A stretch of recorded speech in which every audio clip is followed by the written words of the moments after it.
Mota, professor de filosofia, sou filósofo. Eu acho que é a terceira ou quarta vez que eu venho falar aqui na Casa da Palavra, esse projeto Tardes Filosóficas, que o Cassiano tem organizado, muito bem organizado, por sinal. Eu fico feliz de poder voltar e dessa vez falar de um assunto diferente, né? Eu, tradicionalmente, falo muito mais de epistemologia, de teoria do conhecimento, de ciência. Então, antes de se perguntar na teologia filosófica o que é Deus, quem é Deus, de onde ele vem, como ele fez o mundo, como ele fez o homem, nós perguntamos, como é que o homem vê Deus? Como é que o homem vê a cosmogênese, ou seja, o início do mundo? Como é que o homem vê a teogênese, o início dos deuses, a origem dos deuses? Como é que o homem vê a manifestação disso na nossa história? Então, por isso, é uma antropologia teológica antes de ser uma filosofia ou uma teologia propriamente dita. Bom, a filosofia e a antropologia filosófica, e portanto a teologia filosófica, tem como ponto de partida o próprio homem.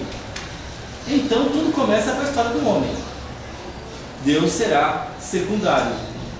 Tá, mas a história do homem não acontece sozinha dentro da sua própria cabeça. Acontece no mundo, no espaço geográfico.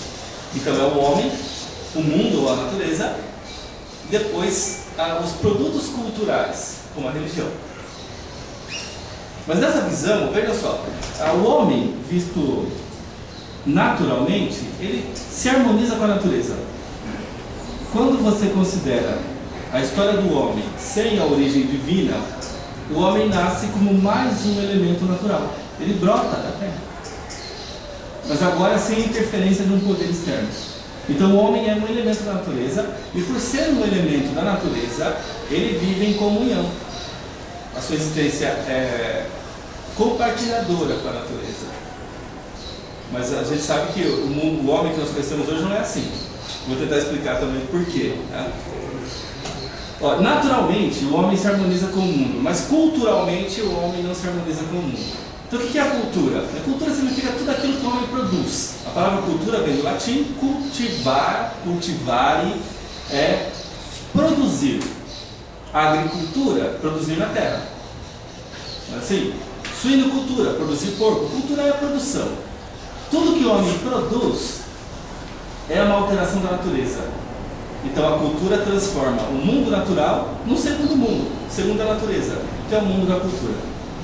Nós podemos dizer que hoje, todo o mundo, toda a Terra, ela é já uma segunda natureza. Não existe mais nenhum espaço do nosso mundo que não tenha sido afetado pelo homem.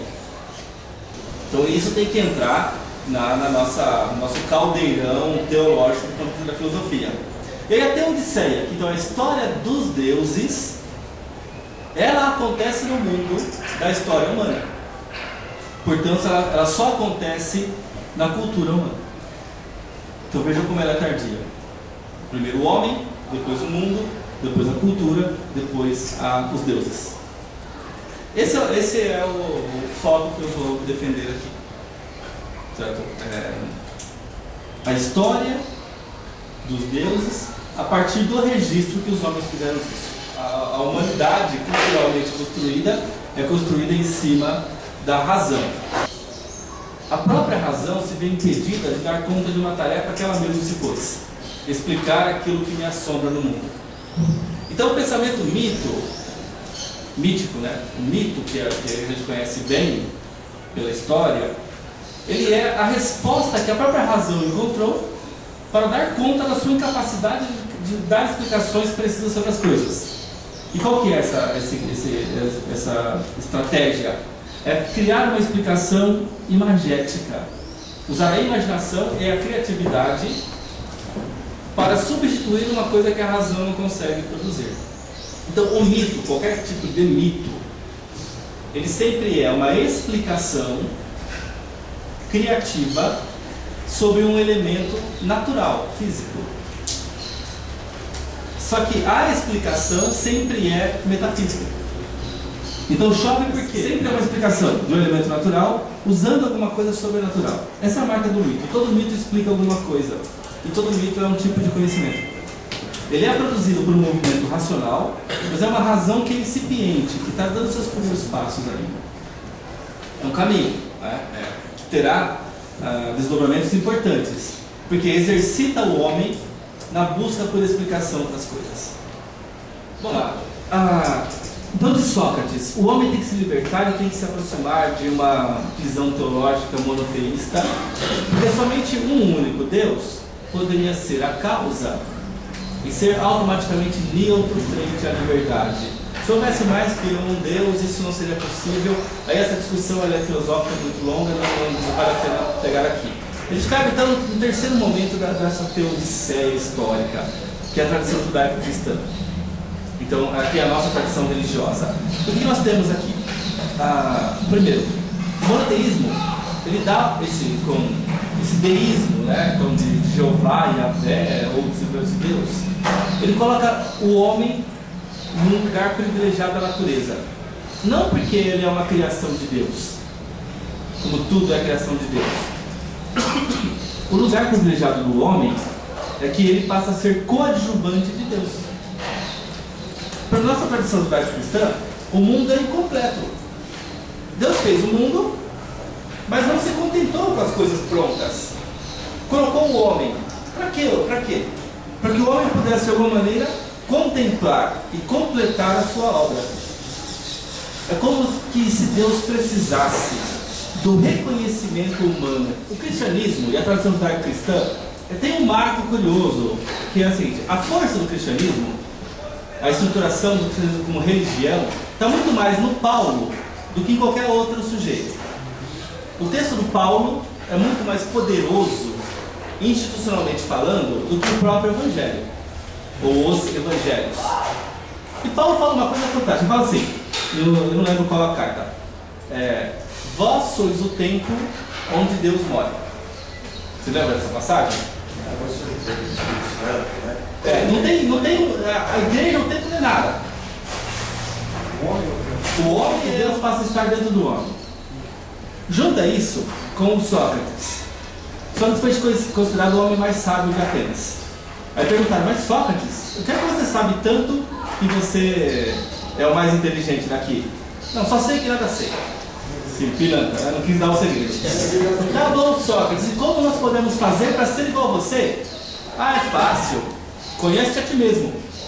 Olha que sacanagem, né? Não responde nada. E ficou famoso. Só que esse conhece a ti mesmo, então coloca aqui, de novo, o homem é a medida das coisas. A verdade está dentro do homem. Então a filosofia tem esse adágio. Chega o Paulo e fala a mesma coisa, então Deus está aqui dentro e a verdade também está aqui dentro, então eu posso passar a buscar a verdade de Deus dentro de mim. Não preciso mais buscar fora. Isso é uma ruptura radical no pensamento teológico. A razão torna o homem mais egoísta e capacita o homem para subjugar o outro. Então, quando ele pode subjugar o outro, ele se liberta. Seja lá o que isso signifique. Se liberta de tudo. Então, até da própria necessidade de Deus.